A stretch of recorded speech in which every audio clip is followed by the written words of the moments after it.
کر زید کو دے دیا. کیا میری کوئی شکایت ملی ہے؟ کیا میری کوئی شکایت ملی ہے آپ کو؟ حضرت محمد رسول اللہ فرماتے ہیں عمار ابن حزم ایسی بات نہیں ہے، تمہاری کوئی شکایت نہیں ملی ہے، لیکن ولکن القرآن مقدم، لیکن قرآن مقدم رہے گا. اور زید ابن ثابت کو تم سے زیادہ قرآن یاد ہے، یہ میں نے جھنڈا تم سے لے کر ان کو دیا ہے. قرآن کی عظمت دیکھو. جنگ احد ہو رہی ہے، جنگ احد میں 70 مسلمان شہید کر دیے گئے. کتنے؟ 70 شہید ہو گئے. اللہ کے نبی قبریں کھودتے اور ایک ایک قبر میں 2-2 3-3 شہیدوں کو دفن کیا جا رہا ہے. اتنی زمین نہیں، اتنا وقت نہیں، ایک قبر میں 3-3 4-4 2-2 3-3 مردے دفن ہو رہے ہیں، شہیدوں کو دفن کیا جا رہا ہے. اللہ کے رسول پوچھتے جاتے ان شہیدوں میں سے قرآن کس کو زیادہ یاد ہے؟ ان میں سے کس کو زیادہ قرآن یاد ہے؟ جس کو سب سے زیادہ قرآن یاد ہوتا آپ اس کو سب سے پہلے قبر میں اتارتے، اس کے بعد اس کو جو اس کے بعد ہوتا، اس کے بعد جس کو ہوتا اس کو. اس طریقے سے قرآن جس کو جیسا یاد تھا اسی حساب سے اس کو دفن کیا گیا. یہ قرآن کی عظمت ہے اور قرآن کی عظمت کے پہلو کو ہمیں اور آپ کو سمجھنا پڑے گا. لاسٹ واقعہ،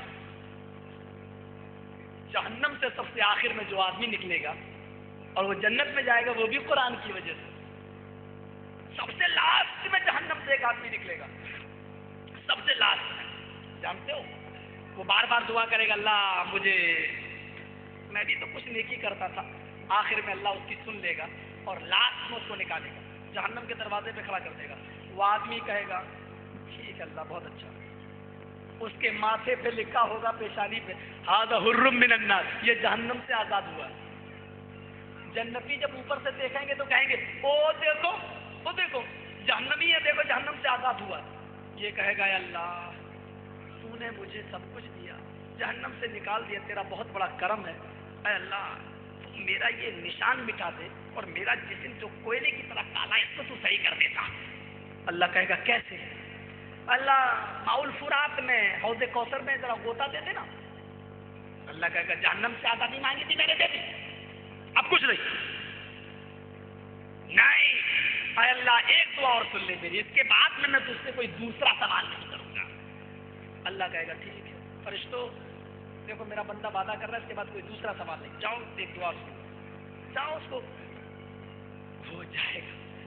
فرشتے اس کو لے جائیں گے، نہلا کے لائیں گے صاف پہلے سے بھی زیادہ. وعدہ کہاں؟ جاؤ فرشتوں لے جاؤ. لے گئے، درخت کے پاس پہنچے گا، ایک پھل توڑے گا. حدیث میں آتا ہے توڑ لے گا، وہ اطفا کلب توڑ لے گا اور توڑ کے اس کو منہ تک لے جائے گا. ابھی دانت سے چبانے ہی والا ہوگا، چبایا نہیں ہوگا، چبانے ہی والا ہوگا کہ اس کو دوسرا درخت نظر آئے گا. ایسے کرے گا بالکل. حدیث کا الفاظ ہے کہ وہ فوراً ہاتھ ہٹا کے نکلے.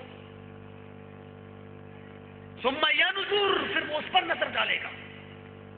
ثم يقول، پھر وہ کہے گا اے اللہ دیکھ میں نے یہ پھل کھایا نہیں. اللہ کہے گا ہاتھ میں تو ہے تیرے، اوپر پھینک دے گا اسی پھل پر، وہ آٹومیٹک جڑ جائے گا. اللہ دیکھ میں نے کھایا نہیں، میرے ہاتھ میں بھی نہیں ہے. اے اللہ مجھے خود پھل تک پہنچا دے بس. اللہ کہے گا کیوں؟ اللہ مجھے اس کی شکل بتا رہی ہے کہ اس پھل میں ایک کا نہیں کئی پھلوں کا ٹیسٹ ہے. اللہ کہے گا نہیں اب تجھے نہیں، میں اللہ بس اس پھل تک ہوں، بس اس کے بعد میں پھر کچھ نہیں. اللہ کہے گا اچھا وعدہ کر رہا ہے؟ کہاں وعدہ کر رہا ہوں، پہنچا دے گا. جاؤ فرشتے لے کے جائیں گے، توڑ دے گا. جب پیڑ کا وہ ہوتا ہے نا تنا، اس سے ایسے ٹیک لگا کے کھائے گا. کھا رہا ہوگا، آدھا پھل کھا لے گا، کیا مزہ. 12 پھلوں کا ٹیسٹ، ایک پھل میں 12 پھلوں کا ٹیسٹ. مسند احمد کی روایت. کھائے گا کیا جب یہ پھل ایسا ہے تو جنت کا میوہ کیسا ہوگا. سوچ رہا ہوں اپنے اوپر مارے گا بھی، ایسے ایسے مارتا بھی جائے گا. یلتم وجہہ، اپنے منہ پہ تھپڑ مارے گا، نوچے گا کیوں میں نے اتنے بدعملی کی، کس نے میں نے اتنے گناہ کیے ہیں. میرے ساتھی جنت میں، میں آج یہاں پڑا ہوا ہوں. اللہ مذاق کر رہا. مذاق کرنا اللہ کی صفت ہے. تو یہ نہ کہ اللہ مذاق نہیں کرتا، اللہ مذاق نہیں کرتا، اور یہ اس کی صفت اللہ یستہزئ بہم ویمد فی طغیانہم، اللہ بھی استہزاء کرتا ہے، قرآن بتا رہا ہے، لیکن اللہ کا مذاق کیا بندے کے مذاق کی طرح ہوتا ہے؟ نہیں، کیسے مذاق کرتا ہے یہ صفت؟ دیکھیے بہت سی چیزیں صفت ہے، اور صفت میں ہم کو دخل نہیں دینا چاہیے۔ اللہ سنتا ہے، کیا اس کا سننا بندوں کی طرح ہے؟ نہیں، وہ بیک وقت ساری کائنات کی بات سنتا ہے اور ہم اور آپ نہیں سن سکتے۔ وہ اس زمین کے نیچے بھی کوئی مخلوق زندہ ہے تو وہ اس کی بھی بات بھی سن رہا ہے، لیکن ہم اور آپ نہیں۔ اللہ اس تک پہنچا دے گا، پھل توڑے گا، پھل کو کھائے گا۔ یہ 10 منٹ ہے میری گھڑی میں۔ ہاں مجھے خیال ہے بھائی، مجھے انشاءاللہ میں شکایت کا موقع نہیں دوں گا، یہ واقعہ پورا کر دوں گا، اسی لیے میں نے تو بہت سی باتیں چھوڑ دی، وہ جو لے کے آیا تھا وہ بھی چھوڑ دیا، مجھے کچھ پروفس دینا تھے، اور ڈینمارک اور آتنکواد کا سلسلہ کل انشاءاللہ رکھیں گے، وہ جو اللہ کے رسول کی توہین ہو رہی ہے، سیرت رسول کے تقاضے انشاءاللہ کل بولوں گا۔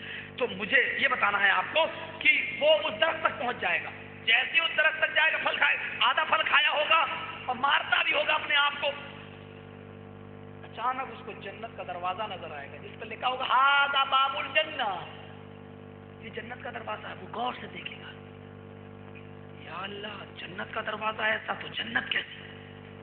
یا اللہ دروازہ اتنا خوبصورت، دنیا میں ہم نے اس سے بہتر کوئی چیز دیکھی نہیں ہے۔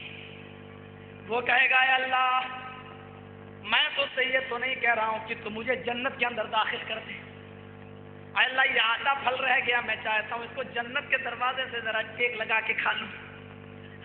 اللہ کہے گا بیٹھ، اجلس علی مکانک، اپنی جگہ پہ بیٹھ رہو، اب تمہاری کچھ نہیں سنی جائے۔ نہیں اللہ تو نے اتنی سنی، ایک اور سن لے۔ اللہ کا ایک ایک کر کے تو جنت میں داخل ہونا چاہتا۔ اللہ اتنا خوش نصیب کہاں مجھے جنت مل جائے، کم سے کم دروازہ ہی چھونے کا موقع دے دے، میری پیٹھ سے لگ جائے کم سے کم۔ اللہ اس کے بعد کوئی سوال نہیں، پکا وعدہ؟ ہاں پکا وعدہ، ٹھیک ہے جاؤ فرشتوں پہنچا دو۔ ایسے جو ٹیک لگائے گا اور پھل کھائے گا ایسے کر رہا ہوگا، اب اس کی دھک دھک کی آواز تو بہرحال اندر جائے گی، فرشتے سنیں گے، یسمع الملائکہ، فرشتے اس کی آواز سنیں گے۔ کون ہے دروازے پہ کھڑکھڑا رہا ہے؟ فرشتے جو دروازہ کھول کے کہیں گے من انت یا رجل، یہاں کیا کر رہا، کون ہے تو؟ وہ جو پیچھے مڑ کے دیکھے گا، کھڑکی کھلی، فرشتوں کو تو دیکھے گا نہیں، جنت کی نعمتیں جو اس کو دکھائی دیں گی، نہریں اور حوریں اور یہ چکا چوند آنکھیں۔ اللہ، فرشتے کہیں گے تو کیا کون؟ چپ رہو یار، میں اپنے رب کو پکار رہا ہوں، تم کون ہوتے ہو بیچ میں بولنے والے؟ اللہ میں یہ تو نہیں کہتا کہ مجھے ہمیشہ کے لیے جنت میں بھیج دے۔ اللہ کہے گا ہمیشہ کے لیے تو چھوڑ، 1 منٹ کے لیے نہیں، نکل۔ نہیں اللہ ایک نظر دیکھنے کا موقع دیتے، بہت نام سنا تیری جنت کا دنیا میں، مولوی تقریروں میں کہتے تھے ایک حور اس کا روپٹہ دنیا میں گر جائے تو ساری دنیا پاگل ہو جائے۔ اللہ تو میں اپنی آنکھوں سے دیکھ رہا ہوں، ایک نظر ذرا جنت دکھا دے۔ اللہ کہے گا نہ اللہ بس تیرے عزت و جلال کی قسم، اس کے بعد میں اس کے کوئی سوال ہی نہیں۔ اللہ کہے گا اچھا پکا وعدہ کر، دیکھ اس میں جمت جانا کہ نہیں اس میں اتنا میں خوش نصیب کہاں ہوں، اللہ سب سے بعد میں جہنم میں نکالا گیا ہوں۔ اچھا جاؤ فرشتوں ایک نظر گھما دو، جلدی نکالنا ہے۔ جو اندر گھسے گا تو دھیرے دھیرے قدم رکھے گا تاکہ دیر تک گھومنے کا موقع ملے، دھیرے دھیرے قدم رکھ رہا ہے، چلتا جا رہا ہے، چلتا جا رہا ہے۔ جنت بھی نہیں، کاش اس میں نہ تھا، حور کاش یہ مجھے ملتی۔ دوسری ارے یہ تو اس سے بھی زیادہ خوبصورت، تو خوبصورت میں تو وہ تو عجیب حالت ہوگی، جس حور کو دیکھے گا وہ اس حور سے زیادہ خوبصورت، اور دوسرے کو دیکھے گا تو پھر اپنی والی حور سے زیادہ خوبصورت نظر، وہ عجیب کیفیت ہوگی۔ جیسے اللہ کے رسول کے جتنے دوست تھے وہ سب یہی کہتے ہیں مجھ سے زیادہ نبی کسی کو چاہتے ہی نہیں تھے، سب سے جتنے دوست ہیں سب یہ کہہ رہے ہیں مجھ سے زیادہ نبی کسی کو نہیں چاہتے، یعنی نبی کی سب سے اتنی محبت تھی کہ وہ ان سے زیادہ، وہ یہ سمجھتا تھا کہ مجھ سے زیادہ نبی کسی کو نہیں چاہتے۔ ختم کرنے والا ہوں، اب یہ دھیرے دھیرے گھومتا رہے گا، چہلتا رہے گا، آخری منزل ملے گی جس پہ لکھا ہوگا یہ قاریوں کا، قرآن پڑھنے والوں کی منزل ہے، وہ سب سے اونچی منزل ہوگی مقام محمود کے بعد۔ مقام محمود صرف اللہ کے رسول کے لیے، مقام محمود صرف اللہ کے رسول کے لیے، اس کے بعد جو سب سے اونچی منزل ہوگی وہ اس پر جائے گا۔ آئے اللہ مجھے یہ اور دیکھنے کے لیے دے دے۔ اللہ کہے گا ٹھیک ہے، آئے فرشتوں میرے بندے کو ساری چیزیں دکھائی، یہ منزل بھی دکھا دو، یہ محل بھی دکھا دو، اور اس کے بعد میں دکھانے کے بعد بہت جلدی اتار لاؤ. فرشتے اس کو دکھائیں چل جلدی چل. ایک ایک سیڑھی پہ دھیرے دھیرے قدم رکھے گا تاکہ دیر دیر تک گھومے. اوپر والی منزل میں پہنچے گا, دھیرے دھیرے پہنچ جائے گا. اس منزل کو جو سب سے اونچی منزل ہوگی اس کو دیکھ کر دل میں سوچے گا یا اللہ کاش یہ منزل میرے لیے ہوتی, کاش یہ کمرہ میرے لیے ہوتا, لیکن اب کہہ نہیں پا رہا ہے کہ اللہ مجھے دے. گھسنے کو تو مانگ لیا, رہنے کو کیسے مانگے کہ ہمیشہ کے لیے. اللہ کہیں پھر جہنم میں نہ ڈال دے, ڈر بھی رہا ہے. اور آپ نے گھنٹی بجے گی, چلو نکالو, چلو چلو ٹائم ہو گیا, نکلو. رو رہا ہے, آنسو نکل رہے ہیں. اس منزل کو دیکھ رہا, ایک قدم نیچے رکھے گا, پھر نیچے دوسرا قدم, پھر فرشتے کہیں گے جلدی کرو, دیکھا نہیں وارننگ کی گھنٹی بج چکی ہے, چلو. وہ مانگ نہیں پا رہا, لیکن دل میں اوپر سے آواز آئے گی غیب سے, آئے میرے فرشتوں میرے بندے کے ہاتھ کو چھوڑ دو. میرے بندے اس محل میں تو ہمیشہ کے لیے رہنے کا دل بنا رہا ہے, خیال کر رہا ہے. آئے میرے بندے یہ محل میں نے تیرے ہی لیے بنایا ہے, چاہے اس محل میں تو ہمیشہ ہمیشہ رہے. اے فرشتوں اس کے ہاتھ کو چھوڑ دو. وہ مجھ سے کہہ نہیں پا رہا تو کیا ہوا, لیکن میں تو انہ علیم بذات الصدور, وہ ذات تو سینے کے بھیدوں کو جانتی ہے, اس میں دھک دھک بعد میں ہوتی ہے, وہ پہلے اس کی آواز کو سن لیتا ہے. اللہ کے نبی سے صحابہ نے پوچھا, اے اللہ کے نبی اتنا گناہ گار اور سب سے اونچا محل اس کو کیسے مل گیا؟ کہا یہ دنیا میں بہت گناہ کیا کرتا تھا, لیکن ساتھ میں ایک نیکی بھی کرتا تھا. اس نے ایک معمول بنایا تھا, ایک مہینے میں یہ قرآن پڑھتا تھا, ایک پارہ روزانہ پڑھتا تھا, اور ہر مہینے یہ قرآن کی تلاوت کرتا تھا. قرآن پڑھتے وقت اس کے دوست بھی آ جائیں تو دوستوں کی نہ سنتا تھا. یہ معمول کے مطابق ایک مہینے میں قرآن پڑھ لیتا تھا. اس نے اللہ کی سب سے اونچی کتاب کی عظمت اور قدر کو پہچانا تو اللہ نے بھی سب سے اونچا محل رہنے کے لیے دے دیا. میرے بھائیوں, یہی قرآن ہماری عزت بدلے گی, یہی قرآن ہماری حیثیت بدلے گی, یہی قرآن ہم کو جنتی بنائے گا, یہی قرآن ہماری تمام گمراہیوں کو دور کرے گا. آئیے ہم سب دعا کر لیں. کل انشاءاللہ انبیاء کرام کی دعوت یا سیرت رسول اور صحابہ کرام کا معمول کیا تھا, بیٹھیے دعا کر کے جائیے بھائی. اور صحابہ کرام کا عمل اور صحابہ کرام کی زندگی اور رسول پر لگنے والا ٹیررسٹ اور آتنکواد کا ٹھپا ہم اس کو اشارے میں بتا دیں. ہاں ہم اس کو بتا دے رہے ہیں. ایک منٹ, وہ سوال والا جو آیا, کسی نے بھائی ایک سوال کیا, کوئی سوال کا جواب میں نہیں دے رہا ہوں, یہ ایک عجیب سوال ہے, لیکن اب السلام علیکم, چاروں امام کب اور کہاں پیدا ہوئے اور ان کا انتقال کب ہوا, ان کو کہاں دفن کیا گیا, یہ تفصیل سے بتائیں. یہ ایک مسئلہ آیا ہے, یا تو کوئی صاحب چھڑنا چاہتے ہیں, میں اس طریقے کی باتیں کرنا نہیں چاہتا ہوں, اور میں نہیں چاہتا ہوں کہ اس وقت مسلمانوں کو آپس میں اس طریقے کی باتیں کریں, لیکن چونکہ ان کی پیدائش اور انتقال کا معاملہ ہے, انشاءاللہ کل کے پروگراموں میں سیرت کے تعلق سے اس کو بھی لے آؤں گا. کل تفصیل سے میں آپ کو یہ بات بتا دی جائے گی. آپ کو میں اللہ تعالیٰ سے دعا کرتا ہوں اس امید کے ساتھ کہ انشاءاللہ یہ قرآن ہی ہماری زندگیوں میں انقلاب پیدا کرے گی. یہ قرآن جب ساری انسانیت کے لیے ہدایت اور رہنمائی ہے تو مسلمانوں کے لیے بھی ہدایت ہے. اللہ تعالیٰ سے ہم دعا کرتے ہیں کہ بار الہ ہماری خطاؤں کو معاف فرما دے, اللہ ہمارے گناہوں کو بخش دے. اللہ قرآن کا ہم بہت مذاق اڑا چکے ہیں, اللہ قرآن پر عمل کرنے کی ہم کو توفیق عطا فرما. اللہ اس قرآن نے مکہ کی حیثیت کو بدلا, اس قرآن نے رمضان کو سید الشہور بنا دیا, اس قرآن نے رمضان کی لیلۃ القدر کو لیلۃ القدر خیر من الف شہر, 1000 مہینوں سے افضل بنا دیا. اے اللہ اس قرآن نے نبی اکرم کو سید الانبیاء بنا دیا, جبرائیل کو سید الملائکہ بنا دیا. اے اللہ اس قرآن پر عمل کر کے ہم کو بھی دنیا کی سب سے بہترین امت میں شامل فرما دے. اللہ آج یہ امت سب سے بہتر تو ہے لیکن سب سے زیادہ ذلیل بھی ہو چکی ہے. اللہ ہماری ذلت اور ہماری پستی کو اس قرآن پر عمل کر کے اس پستی سے ہم کو نجات عطا فرما دے. اے اللہ یہ پستی سے ہم کو نجات اسی وقت ملے گی جب قرآن کو ہم پکڑیں گے. اے اللہ اس قرآن کو ہمیں پکڑنے والا بنا دے. اے اللہ جس طریقے سے وہ قرآن پڑھ کر وہ شخص جہنم میں آزادی پا کر, جہنم سے آزادی پا کر جنت کے سب سے اونچے محل میں چلا گیا, اے اللہ اس قرآن کو ہم کو بھی پڑھنے کی توفیق عطا فرما دے. اے اللہ ہم کو بھی اس محل میں داخل فرما دے جس محل کو تو نے قاریوں کے لیے بنایا. تیرے نبی کا فرمان ہے کہ قیامت کے دن قرآن کے پڑھنے والے سے کہا جائے گا اقرا ورتقی ورتل کما كنت ترتل فی الدنیا. فإن منزلتک عند آخر آیت تقرؤها، تو قرآن پڑھتا جا، اوپر چڑھتا جا، تیری سب سے اوپر منزل وہی ہوگی جو قرآن کی آخری آیت ہوگی۔ اے اللہ ہم کو زیادہ سے زیادہ قرآن یاد کرنے کی توفیق عطا فرما، تاکہ قرآن کی جو آخری آیت ہو وہی ہماری آخری منزل بھی بن جائے۔ اے اللہ ہم تجھ سے دعا کرتے ہیں کہ قرآن جو لوگ نہیں پڑھے ہیں ان کو پڑھنے کی توفیق عطا فرما، جو سیکھ رہے ہیں ان کو قرآن سیکھنے میں آسانی پیدا فرما دے۔ اے اللہ جو مفتی یہ فتویٰ دے رہے ہیں کہ قرآن پر انگلی چلاتے رہو ثواب ملے گا، اللہ ایسے مفتیوں کو مفت میں مشورہ دینے سے بچا کر ان کو محنت کر کے تحقیق کرنے کی توفیق عطا فرما۔ اے اللہ ان کو تحقیق کا جذبہ ان کے اندر پیدا فرما دے۔ اللہ ہم تجھ سے دعا کرتے ہیں کہ اس قرآن کی عظمت ہمارے دلوں میں بٹھا دے۔ یہ قرآن ہمارے ہندو بھائیوں کی بھی کتاب ہے، یہ قرآن ہمارے عیسائیوں کی بھی کتاب ہے، یہ قرآن ہدی للناس، اللہ ان لوگوں کو بھی اس قرآن سے پریرنا دے، توفیق عطا فرما، اور اس قرآن کی ہدایات پر عمل کرنے کی توفیق عطا فرما۔ اللہ قرآن سے زیادہ امن اور شانتی کا ثبوت دنیا کی کوئی کتاب نہیں دے سکتی۔ اے اللہ تو قرآن کی امن و شانتی جس نے یہ کہا ہو کہ من قتل نفسا قتل الناس جميعا، جس نے ایک نفس کو، ایک انسان کو قتل کیا اس نے پوری دنیا کو قتل کیا۔